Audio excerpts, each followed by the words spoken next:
Thank God you clicked on this video. I think God put this in front of you because he knows you've been carrying all this baggage, all this weight, all these regrets, all this past pain and trauma for so long now. You've been carrying all this weight that God never asked you to carry. You were never meant to carry all this weight, all these burdens, all this heaviness. And I believe right now God is trying to tell you to let it go. To let go and let God. Let go of all the what ifs. Let go of all the should haves. Let go of that guilt that you replay every night. Let go of that mistake you made that you keep replaying in your mind over and over and over. Let go of all the guilt and shame. Let go of the people who walked away. Let go of the old version of yourself. Let go of all the people who did you wrong. All the people who switched up on you, who left you, who did you dirty. Let go of the old version of you. Let go of all these things that are out of your control. And that's everything in the past. And that's everything in the future, because you cannot control either of those things. You can't move forward without letting go of what's behind you. Think about it like this. Imagine I'm holding two bags, one bag in my right hand, one bag in my left hand. I'm holding all this baggage that I was never meant to carry. It's going to slow me down. It's not going to let me grab hold of what God's putting in front of me. It's going to keep me in the past. It's going to keep me stuck. But all you got to do is just let go of those bags.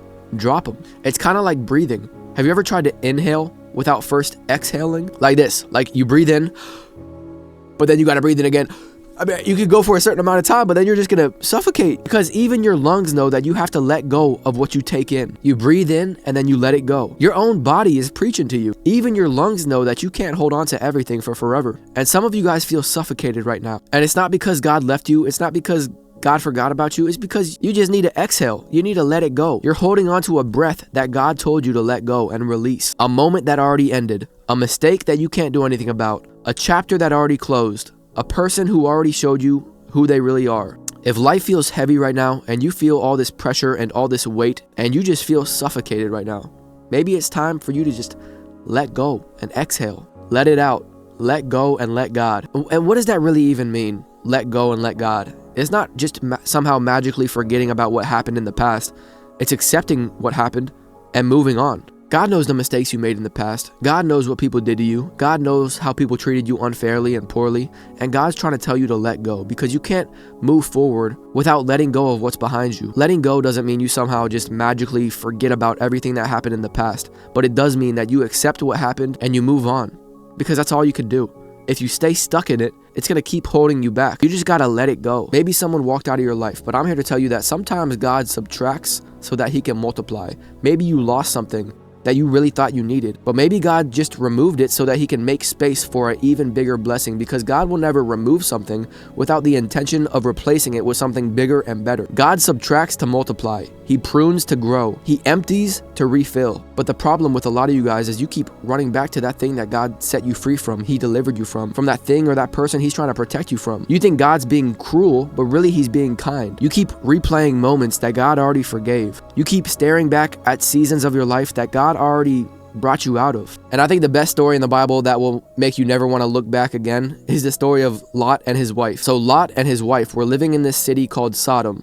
And this city was crazy. I mean, think about the most toxic, negative, sinful, weird environment, and then multiply that by about 100. I mean, they were doing some weird stuff, some stuff that I don't even want to talk about on here. So God saw Lot in this city where all this crazy stuff was happening, and he sends 2 angels to get them out of there, because God's about to destroy the entire city. And so these angels show up to Lot's house, and they're like, yo, y'all got to get out of here. God's about to destroy this city. And Lot kind of hesitates. He's kind of familiar with where he's at right now. And isn't that like a lot of us? We become familiar with our pain, with our heartbreak, with our rejection. We become familiar with it. But the angels convince them that they got to get out of there because it's about to go down. It's about to be destroyed. So Lot agrees, and the angels just give him one instruction. One instruction. When you run out of here, don't look back. And so they start running, and you can just imagine Lot, his wife, and his family running out of this city that's about to explode. I mean, the angels are leading them. They're just running and sprinting. They're getting out of there. They're like, man, we got to get out of here quick because it's about to go down. But as they're leaving, you know what Lot's wife does?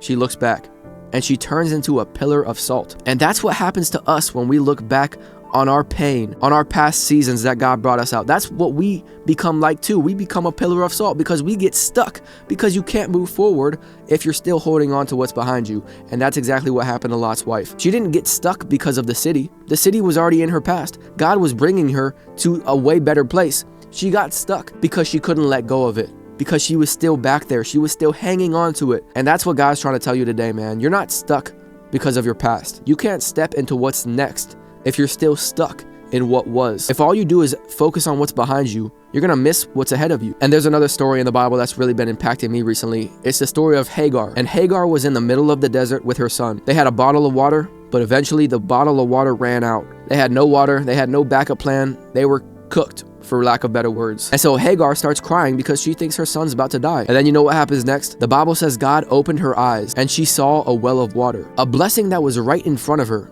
but she couldn't see it. She was crying so hard over what ran out that she couldn't even see what God had provided right in front of her. And most people are focused on the empty bottle instead of the full well. I'm preaching to someone in this video, man. I know somebody is just like that right now. You're so focused on who left you, what mistakes you made, what hurt you, what opportunity didn't go through, the relationship that ended, the door that closed. You're so focused on all those things that you can't see the well of water that God put right in front of you, just like Hagar. God said in the Bible, do not dwell on the past. Forget about it. It is nothing compared to what I'm going to do. In other words, God's saying, I'm about to cook in your life, but you're not going to be able to see it if your eyes are stuck in the rear view mirror.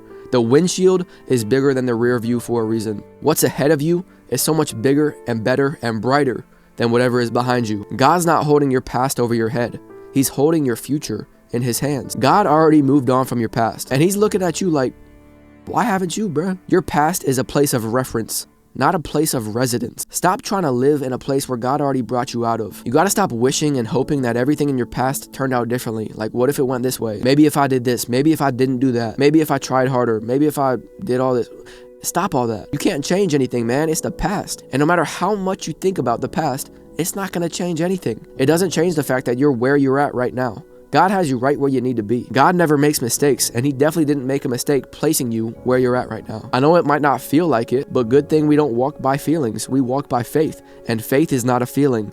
It's a decision. Thank God for the version of you right now. Thank God for the mistakes. Thank God for the people who left you. Thank God for all the things that didn't go your way, because all of that got you here right now, watching this video. Let go and let God is probably one of the most common sayings in Christianity. It's so easy to say, but it's so hard to do. But you really have nothing to regret in your past, and you have nothing to worry about in your future. God has already forgiven you of your past. And even if people did you wrong, the Bible says revenge is God's. He will repay your enemies. And I don't know about you, but I'd rather have God repay my enemies than me, because I might swing and miss. God's gonna connect, and you don't have anything to worry about in the future. God's already in your tomorrow. He's already in your next week, your next month, your next year, working everything together for your good, putting people in the right place, opening the right doors, shutting the wrong doors, protecting you from things you don't even know about. What did God say in the Bible? He said, be worried and know how it's going to work out. I'm just kidding. No, he said, be still and know that I am God. You don't have to know how it's going to work out when you know the one who's working it out. You don't got to know what the future holds when you know the one who holds it. Leave all your what ifs and all your should haves in God's hands. Because those who leave everything in God's hands will eventually see God's hands in everything. And I want to speak to somebody right now, because I know somebody needs to hear this. Maybe you get it. Maybe you're like, yep, God's forgiven me. I get that. God has forgiven me of all my mistakes, and I don't got to regret the past. But I know someone watching this hasn't forgiven themselves. And that's why your past still keeps you up at night. You still replay those mistakes over and over. Not because God is holding it against you, but because you're holding it against yourself. You can't keep beating yourself up over all the mistakes that God already forgave. You are completely forgiven. Every single part of you is forgiven. Jesus didn't say it's halfway finished on the cross. No, he said it is finished. You are completely and fully forgiven by God. But some of you haven't forgiven yourself. And that's the reason you still feel so chained to your past. That's the reason you still feel so depressed, because you need to forgive yourself. You didn't know better at the time. You can't do anything about it now except forgive yourself and move on from it and let go of it. I mean, you came a long way. You came a really long way. The version of you back then would look at you now and say, wow, you really did it. Look how far God brought you. I thought we were stuck here for forever. So you need to look back on that past version of yourself and forgive them. And it's not just yourself that you need to forgive. Forgive your parents. It's their first time being parents. We're all in this life experiencing things for the first time, doing things for the first time. We act like our parents have just been around for forever and they know exactly what they're doing.